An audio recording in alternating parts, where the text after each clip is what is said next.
문재인 대통령은 민주당하고 좀 연동이 좀 안 돼 있는 것 같거든요. 제가 볼 때 약간 의전 대통령 같아요. 자기 생각이 있는 분은 좀 아닌 것 같고. 수많은 없지 않나 저는 허상이라고 봐요. 전생에 나라를 구하셨어요. 그 친노 세력의 부활을 위한 카드로 만들어졌고, 이 사람들이 노무현을 파는데 노무현이 내세웠던 정신은 다 부정하고 있잖아요. 정치개혁이었고 하나 사법개혁이었잖아요. 그런데 무슨 개혁 세력이라고 아직도 착각을 하고 있다는 겁니다. 진짜 창피한 줄은 몰라요. 네, 여러분 안녕하십니까. 시사저널TV 시사 끝장입니다. 이 민주당 얘기부터 먼저 좀 해볼까 합니다. 얼마 전에 그 진 교수께서 SNS에 올린 글 보니까 민주당은 신적폐 세력이다. 이렇게 썼던데 제가 그거 보면서 야, 민주당을 신적폐 세력이라고 하는 게 조금 너무 과도한 규정 아닌가 싶기도 하고 또 왜 그렇게 보시는지 또 그렇다면 이제 통합당 쪽은 또 어떻게 보시는지 일단 궁금한데 그것부터 좀 여쭤보고 싶습니다. 뭐 통합당은 구적폐 세력이죠. 구적폐 세력. 그 적폐 청산이 상당히 됐지 않나요? 그동안에 뭐 대통령 둘이 구속됐고 그다음에 날 민정수석 했던 사람들도 구속됐고 대법원장 사법농단 했던 사람들도 지금 유죄 막 나오고 네. 재판받고 있고 뭐 쿠데타 문건 재판받고 무죄로 나오고 뭐 등등등등 네, 모든 네. 사람들의 정리가 다 끝났다고 봐요. 블랙리스트를 했던 사람들도 다 처벌을 받았고 네, 그 사이에 이제 문제가 됐던 모든 비리 사건들의 주역을 보면은 다 민주당 쪽이잖아요. 뭐 라인펀드부터. 최근에. 네. 네. 그 문재인 정부 뭡니까? 들어선 이후에. 그렇죠. 예. 사실 그 전부터 있었던 것 같아요. 그 옛날에는 잘 생각해 보세요. 성추행 사건도 되게 저쪽이었잖아요. 그래서 우리가 성누리당 이렇게 그렇죠, 얘기했는데 그렇죠. 예. 최근에 일어난 모든 성추행 사건들은 다 이쪽 사람들이었어요. 뭐 고은 시인부터 누굽니까 그 연극하는 그분부터 그다음에 오거돈 부산 생각을 해보세요. 시장 지자체장 둘이에요. 충남도지사하고 네. 이번에 부산하고 시장, 예. 부산시장하고 그다음에 뭐 저 또 키스미스 사건 있었죠. 정봉주부터 네, 민병두부터 모든 이런 사건들이 다 이쪽에서 일어나고 있고 그다음에 보면은 유재수 비리라든지 그다음 그걸 감찰을 무마를 했다라든지 네. 아니면은 선거 개입은 이건 큰 거거든요. 이거는 우리나라 헌법 체계를 무너뜨리는 그 거죠. 사실이라면 굉장히 중요한 범죄죠. 엄청나게 네. 큰 문제고 이런 것들도 다 저들이 하고 있고 그 밖에도 이제 구설에 오르고 있는 뭐 VIP 관련 문제, 뭐 신라젠 문제, 라인펀드라든지 그다음 뭐 태양광 사업 또 뭐 있어 배터리 사업 뭐 이런 것들 있잖아요. 이런 것들 보면 다 저 사람들이잖아요. 근데 난 이해가 안 가는 게 적폐를 청산하려면 그 칼을 갖다 자기들 먼저 대야 되거든요. 왜냐면 네, 옛날 네. 거잖아, 옛날에. 네. 끝난 거고 이건 지금 현재 진행형이다라고 한다면은 옛날에 그 방화범 지금 잡는 것보다 더 중요한 게 뭐예요? 지금 불 지르고 다니는 사람들 잡는 게 더 중요한 거 아닌가요? 그래서 이 사람들은 이제 현적폐다. 현적폐다. 예, 신적폐라기보다도 현적폐 이렇게 보는 게 좋을 것 같습니다. 말씀하신 것처럼 여권이 이렇게 새로운 적폐 세력이 됐는데도 지금 사실 문재인 대통령 지지율은 여전히 50%를 훨씬 웃도는 좀 지지율이 나오고 있는데요. 이 부분은 또 어떻게 해석할 수 있을까요? 저는 허상이라고 봐요. 코로나 허상인가요? 지지율이거든요. 그 전에 지지율 한번 보세요. 이렇게 높지 않았고요. 그 다음에 사실 문재인 대통령은 민주당하고 좀 연동이 좀 안 돼 있는 것 같거든요. 제가 볼 때 약간 의전 대통령 같아요. 의전 대통령. 그러니까 자기 생각이 있는 분은 좀 아닌 것 같고 뭐 개입할 일도 없고 옛날에 노무현 대통령은 자기 생각이 뚜렷했고 그렇죠. 철학이 네, 뚜렷기 네, 때문에 네. 대연정 제의도 하고 네, 욕도 네. 먹고 뭐 하여튼 뭔가를 해보려고 했잖아요. 네. 굉장히 고민도 많이 하고 근데 이분은 그냥 읽어주고 그 다음에 이제 그 누구야 탁현민 이런 사람들 데려가지고 쇼 연출하고 네. 뭉클 뭐 울컥 뭉클 뭐 이런 거잖아요.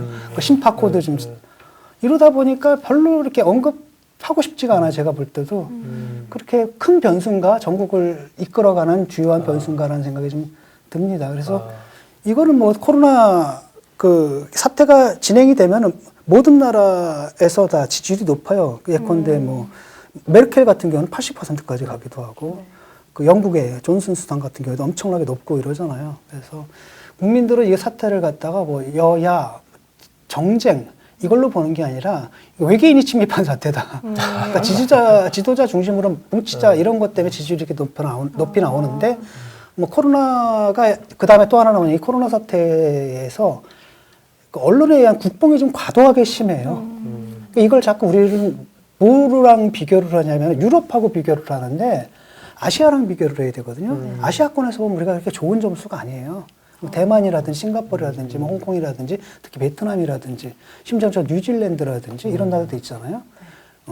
그리고 일본만 해도 아무것도 안 한다고 그렇게 욕을 먹는데 그 사망자라든지 이걸 보게 되면은 그렇게 우리랑 큰 차이가 나진 않잖아요. 그러니까 상당 부분 이게 이제 K국뽕, 이게 K방역, 이게 좀 국뽕이 좀 심하게 좀 되어 있고, 언론들이 이걸 또 부추기다 보니까 사람들이 좀 환상에 좀 빠진 것 같은데, 지금 보세요. 계속 나오고 있잖아요. 이 대통령 지지율 같은 경우는 이제 말씀하신 대로 약간 허상이다. 이렇게 좀 그래서 말씀하셨는데. 얼마나 갈지 모르겠지만 코로나가 계속 되는 동안은 한동안 유지가 되겠지만 실제 정치적인 측면에서는 이번 정권 들어와서 한 게 없잖아요. 성과가 없다. 아무것도 한 게 없거든요. 역대 모든 정권들은 뭔가를 했단 말이죠. 그렇죠. 네. 하다못해 전두환 정권도 국가주도 경제를 시장 주도로 바꿨어요. 노태우 때는 바로 뭐냐면 냉전 체제를 무너뜨리고 북방 정책을 했단 말이죠. 그다음에 김영삼 대통령 하나의 척결하고 금융실명제 도입하고 쉽게 말하면 민주화 과정을 비가역적인 것으로 만들었고, 그다음에 실명제를 도입했기 때문에 우리가 그나마 비리라도 적발할 수 있는 거잖아요. 한국 경제를 투명하게 했고, 그다음에 김대중 대통령 지식기반 경제, 그걸 가지고 한국 경제를, 한국 사회를 갖다 산업사회에서 IT 기반의 디지털 경제를 전환했고, 노무현 대통령은 그런 물적 토대 위에서 정치적 상부구조인, 쉽게 말하면 수평적인 네트워크로 바꾸려는, 그 계급장 떼고 평검사랑 논쟁한다든지, 그때 우리 사회의 커뮤니케이션 구조가 상당히 수직적인 것에서 수평화됐고요. 일방적인 것에서 쌍방향으로 좀 바뀐 측면들이 있잖아요. 그랬단 말이죠. 그다음부터 한국 정치의 발전이 없고, 문재인 대통령 뭘 했는지 모르겠거든요. 이른바 적폐청산을 했다는 건데, 그것도 오케이. 예컨대 오케이. 예컨대, 박근혜 정권, 그 다음에 이명박 정권, 물론 적폐 있었죠. 청산하는 건 오케이예요. 근데 요즘 좀 심하게 가는 것 같지 않아요? 왜 역사 문제는 왜 일으키고, 백선엽 씨는 또 왜 건드리며, 그 다음에 그 친일파 안장 이런 건데, 그러니까 이런 거잖아요. 이 이중 규정이 있는 거죠. 그 사람들은 물론 반민족 행위를 했던 사람들이지만 또 6.25 때는 또 우리 국민들을 구해준 사람들의 이중 규정이 있고, 그러면 이런 문제들은 학계에 맡겨놓고 이런 애매모호한 경우에 우리가 보훈을 어떻게 할 것인가에 대한 사회적 합의를 만들어내야 될 문제지, 우리가 다수가 됐다 이제 무덤에서 파내자. 그래서 그럼 니들이 소수가 되면 다시 안장할 거야? 그리고 다수가 되면 또 할 거야? 지금 이렇게까지 갔단 말이죠. 그러니까 내가 정이다라는 그런 관점에서 여러 가지 일을 추진하고 있다라고 말씀을 하시는 건데, 그 문재인 대통령 지지율 같은 경우 보면 어쨌든 역대 대통령의 집권 4년차 지지율과 비교했을 때 거의 어쨌든 15%, 10%, 운이 15%. 참 좋은 분이에요. 예, 높거든요. 그런 부분을 아까 말씀하신 대로 그냥 이분이, 허상이다라고 할 수만은 없지 않나. 저는 허상이라고 봐요. 전생에 나라를 구하셨을 거예요. 그렇지 않고서는 이렇게 운이 좋을 수 없는 게, 대선도 사실 거저먹은 거예요. 촛불 때문에. 이분들 원래 촛불 전국 때 원래 탄핵에 반대했던 사람들이에요. 왜냐하면은 근데 기억도 하고 기억나거든요. 네. 절대 하면 안 된다고. 조국이 굉장히 신중했었죠. 세 가지 이유를 대면서 절대 안 된다라고 얘기했던, 쉽게 말하면 민중의 힘을 믿지 못하는 사람들이었단 말이죠. 근데 어차피 정권을 잡았잖아요. 그 다음에 계속 떨어져 가고 있는데 갑자기 또 코로나가 딱 터진 거야. 근데 사실 이 코로나도 뭐 때문에 가능했던 거냐면은 정권이 잘해서라기보다도 지난번 메르스에서 사태에서 굉장히 크게 당한 거잖아요. 거기서 굉장히 많은 그때 경험을 한번 쌓았죠. 그렇죠. 우리가. 많은 것들을 했고, 그 다음에 이제 우리나라가 벤처가 있잖아요. 의료 벤처가 있거든요. 그러니까 신속하게 키트가 개발됐고 이런 것들이 된 거죠. 그래서 이분이 저는 이제 그 임기를 갖다 마치게 되면은 하여튼 중요한 메시지를 던진 것 같아요. 국민들한테. 역시 사람은 친구를 잘 만나야 된다. 정말 친구를 잘 만나야 된다. 그래서 여러분들도 항상 친구를 잘 두셔야 됩니다. 또 SNS를 보면 노무현 정신을 최근에 많이 자주 언급하시는 걸 봤습니다. 지금 문재인 정부는 이 정신을 잃어버렸다, 또 배반했다 이렇게 평가를 하시는데요. 어떤 부분에서 핵심적으로 이 부분을 좀 많이 느끼셨나요? 그 노무현 대통령의 한번 연설문을 여러분들이 지금 보세요. 이분 자기 문제의식이 뚜렷하거든요. 정치 철학이 뚜렷한 분입니다. 근데 문재인 대통령 원래 정치할 생각이 없었던 분이잖아요. 그러니까 불려 나온 거예요. 그래서 그 운명이라고 얘기를 하잖아요. 네. 그러니까 누구에 의해서 만들어지냐면 일단 그 당시에 이제 그 패족이라고 불렸던 친노 세력의 부활을 위한 카드로 만들어졌고, 이런 분이죠. 그러니까 뭐 특별하게 뭐 평가할 것들이 좀 없는 것 같고요. 이 사람들이 노무현을 파는데 노무현이 내세웠던 정신은 다 부정하고 있잖아요. 노무현 대통령이 뭐라고 얘기를 했습니까? 우리가 정권 한 번 잡는 것보다 선거제 개혁하는 게 개혁을 더 중요하다라고 했는데, 요번에 네. 자기들이 마지 못해가지고 했던 그 개혁마저도 뭐예요? 위성 정당 만들어가지고 네. 무화시키고 양당 구조를 갖다 강화시켰잖아요. 네. 그러고 나가지고 재밌게도 황당한 거 뭐냐면 그 위성 정당 사람들이 노무현 무덤에 가요. 참배하러. 그러니까 결국은 노무현이라는 것은 정신은 사라져버리고 그 브랜드만 남아서 이 사람들의 친노들의 뭐가 되는 겁니까? 친노 친문들의 이권 이쪽으로 활용이 되고 있는 거죠. 사실은 두 가지 개혁이 그 개혁을 얘기했죠. 하나가 정치 개혁이었고 하나 사법 개혁이었잖아요. 네. 오케이 그건데 문제는 뭐냐 정치 개혁은 어떻게 했습니까? 이지경 만든 거잖아요. 지금 오히려 과거보다 더 못한 상태가 됐고. 근데 사법 개혁이라는 것도 보면은 사실은 원래 검찰을 중립적인 걸로 만들어야 되는 게 사법 개혁의 핵심이잖아요. 산 권력이든 죽은 권력이든 똑같은 칼을 대는 게 정의잖아요. 근데 과거에 그들이 뭐라 그랬냐면 죽은 권력에는 칼을 엄청나게 예리한 칼을 들이대면서 산 권력에는 칼을 못 댔다. 이게 문제였잖아요.